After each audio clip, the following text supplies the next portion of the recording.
On June 24, 1948, in a tragic attempt to take control of Germany and drive the Western powers' influence out of the country, the Soviet Union blocked all land routes and entrances into the west of its capital city, which was controlled by America, France, and Britain. By doing so, the Soviets hoped to forcefully make West Berlin surrender by preventing necessities from entering the city. In response to this movement, President Harry S. Truman ordered a massive airlift of supplies into the besieged city.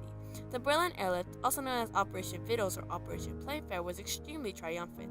Due to the hardships, challenges, and utmost detail and planning required in order to succeed, the airlift triumphantly supported the Berliners for approximately 15 months and demonstrated the power of human spirit, unity, and perseverance. However, it brought about a heartbreaking aftermath, creating a tarnished reputation for the Soviet Union, breaking political relations that still affect us to this day, and marking the start of a tragic, hostile rivalry known as the Cold War. This vision split between the two sides of Germany and the push for economic control of the country led the Soviets to block all land routes to West Berlin. After the end of World War II in 1945, Germany and its capital were broken into four regions controlled by the major powers of the time: France, Britain, the United States, and the Soviet Union. The division was due to contradicting ideas for the future, seeing as the three powers, France, Britain, and the US, occupying West Germany believed in a free and democratic world order led by the United States, but the Soviets in the East envisioned a communist dictatorship under the control of the Soviet Union. Nowhere were these conflicting goals more evident than in the capital city, Berlin, where the West is controlled by the Western powers and the East is under Soviet rule. This tragical difference in visions for the future of Germany also marked the start of rising tensions and bitterness between the Western powers and the Soviet Union.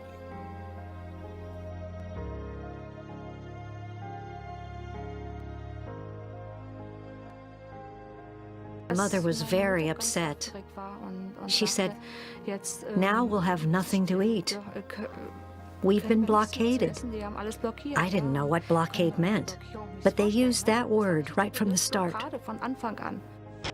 Moreover, due to tragic bombings from the previous war, many industries of Western Europe were in ruin, demolishing their economy. Many needed aid, and German currency was so low that a loaf of bread usually costed a whole paycheck. The Western powers wanted to help and started the triumphant Marshall Plan, a $12 billion economic aid to Western Europe. The West also anticipated reforming Berlin currency in order to gain economic control over the city. This infuriated Stalin, the dictator of the Soviet Union, so he decided to cut off all land access into Berlin, and this tragic event is known to historians as the Berlin Blockade. Though West Berlin belonged to the Western Allies, it lay deep in Soviet-controlled land. Another reason for this tragic blockade was to force the West Berliners into surrender, giving Stalin complete control of Berlin. Start quote, "What happens to Berlin happens to Germany. What happens to Germany happens to Europe." End quote. Soviet Foreign Minister Vyacheslav Molotov. In response, Truman, the President of the United States at the time, called for a triumphant airlift to supply the West Berliners with replenishments. The airlift needed to transport 4,000 tons of supplies, but the lack of planes and aircrew only brought in 1,000 tons. Alerted by the news, mechanics didn't wait to be called up. Right away, they hitched the flight to Berlin to help with maintenance. According to Norman DeVoe, a veteran that served in the Air Force, they didn't even hesitate to sign up to help deliver coal and other necessities into West Berlin. On August 12th, the Western powers triumphantly reached their goal for the first time, delivering approximately 4,500 tons of supplies. This was made possible by people uniting together and lending a hand towards the cause. The extra help would have never shown up, and the airlift would have never reached its goal without the people's urge to help. Logistical effort to make it possible. To have so many planes coming in so short intervals. They had to build an entirely new runway in Berlin very quickly to accommodate the planes. It was also very important for the Berliners to organize themselves because although the planes brought in, of course, a lot of food and all kinds of products, it was not enough to keep the city really afloat. So people had to go to accept that lots of things they could not get. They had just to wait for those planes to come in.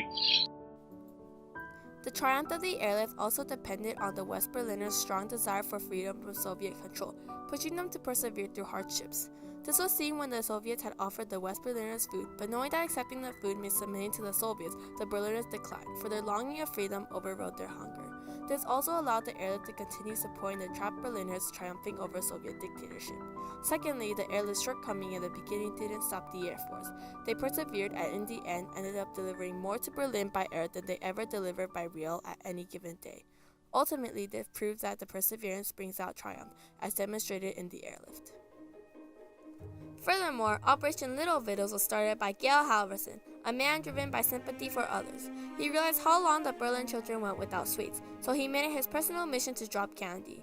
He was named Candy Bomber or Uncle Wiggly Wings because he would wiggle his wings up and down to signal that it was him. His spirit brought happiness and joy to many Berlin children, and his name will be forever imprinted in their memories.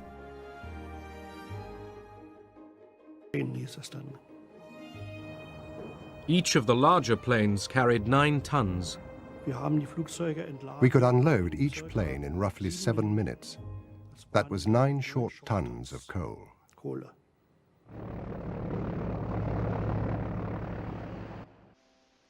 We can live without everything we want to eat if someday we have our freedom. 8 to 14 years old, these kids were telling me, American, what freedom meant. I couldn't believe it.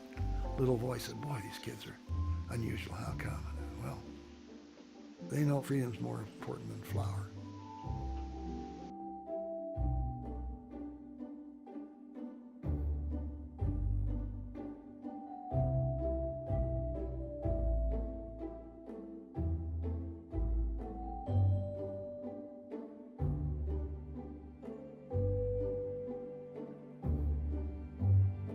In the end, the West triumphed over the Soviet Union, for the Soviets finally saw that they could not squeeze Berlin into submission. As a result, the blockade was lifted. On May 12, 1949, the Soviets relented, and the airlift went on for 4 more months to create a surplus, just in case the Soviets decided to continue the blockade again. For the Soviet Union, the blockade became a tragic diplomatic embarrassment, and the Soviets looked like bullies for starving people into submission. This demonstrates the tragic impact of the Soviets' action on its reputation. Due to the United States' effort to foil the Soviets' plan of getting control over West Berlin, this tragic operation made the Soviets and the U.S. develop tense animosities. The U.S. was shocked by the blockade as well, and some even wanted to call for a military response. These broken relations included ideological, economical, and political factors, which soon intensified and caused great rivalry between the West and the East. The hate for each other's actions started a 44-year war of ideas known as the Cold War. The tragic isolation the West Berliners experienced back in the day is still occurring today. North Koreans today are getting blockaded from the world to limit their interaction with the globe. Activists are currently trying to fly in media, food, and medicine into North Korea. Drones carry articles to expose them to information regarding countries outside their own and the better living conditions in the other parts of the world. Similarly to the triumphant Berlin Airlift, these unauthorized drops enraged the North Korean dictator, Kim Jong-un, and broke relations between North Korea and the rest of the world. Koreans are tragically made to believe that they have freedom inside their state, but they do not know what true freedom is or even looks like. To the rest of the world, North Korea is an international threat to peace and security. The ideals that were learned in the Berlin Airlift can still affect the present world, and the human spirit shown during the event still resonate in the hearts of other people. 제일 안 좋아하는 게 뭡니까? 약점이. 북한점이들이 깨우치는 거예요. The bravery of these heroic people proves that through the toughest situations, with unity, perseverance, and the drive to stand up for a common cause, that the triumph of the airlift. On the other hand, the Soviets' actions brought them consequences that demolished their repute and other relationships with the world. These tragic events would intensify and bring about another war, but this time a war of political ideas.